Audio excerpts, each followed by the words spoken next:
মানুষের মৃত্যু দুভাবে হয়ে থাকে। এক তো যখন তার শরীরের বয়স হয়ে যায়, শরীরে রক্তের প্রবাহ বন্ধ হয়ে যায় আর তার হৃৎপিণ্ড কাজ করা বন্ধ করে দেয়, তখন তার মৃত্যু হয়, যা আমরা সকলেই জানি। কিন্তু দ্বিতীয়বার মানুষের মৃত্যু কখন হয়?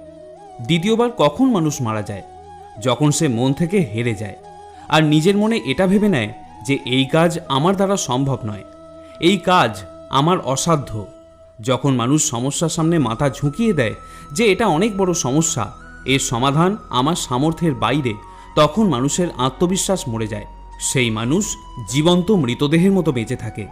শ্রীমদ্ ভগবদ্ গীতাতেও বলা হয়েছে যে আমাদের আত্মা প্রত্যেক জন্মে নিজেকে উন্নত করতে করতে নিজের যাত্রাপথে আগে এগোতে থাকে। এভাবেই যখন সে একটা স্তরে পৌঁছে যায়, তখন তার পরমাত্মার সাথে মিলন ঘটে যায়। তারপর তার আর শরীর ধারণের প্রয়োজন হয় না। আমাদের উৎপত্তি যেখান থেকে হয়েছে, অর্থাৎ সেই পরম পিতা যাকে আমরা ভগবান বলে থাকি, তিনি যদি এতটা শক্তিশালী হতে পারেন, এতটা মজবুত হতে পারেন, তাহলে আপনি কমজোর কিভাবে হতে পারেন? সেই জন্যই আমাদের কখনো মন থেকে হেরে যাওয়া উচিত নয়। মনে রাখবেন, আপনার আত্মা সর্বদাই পরমাত্মার সঙ্গে জুড়ে আছে, আর পরমাত্মা কিন্তু কখনোই হার স্বীকার করেন না।